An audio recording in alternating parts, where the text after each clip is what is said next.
تو دوستو حمزہ اپنے اسکول کے ٹرپ کے لیے بہت پرجوش تھا۔ سب دوستوں کے پاس نئے جوتے تھے۔ اس نے اپنے پرانے گھسے ہوئے جوتوں کو دیکھا اور آہ بھری۔ شام کو اس نے امی سے کہا، امی مجھے نئے جوتے چاہیے۔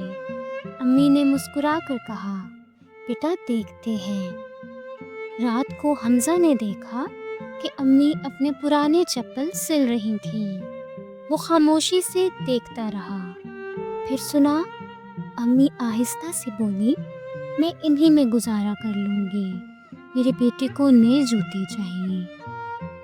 تو دوستو حمزہ کا دل بھر آیا۔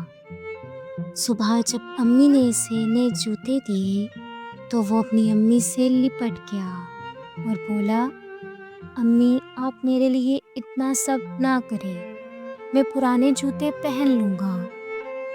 تو دوستو امی کی آنکھوں میں آنسو تھے پر چہرے پر فخر۔ حمزہ تم بڑے ہو رہے ہو، مجھے تم پر فخر ہے۔ اس دن کے بعد حمزہ نے صرف والدین کا احترام ہی نہیں کیا بلکہ ان کی قربانیوں کو بھی سمجھنے لگا۔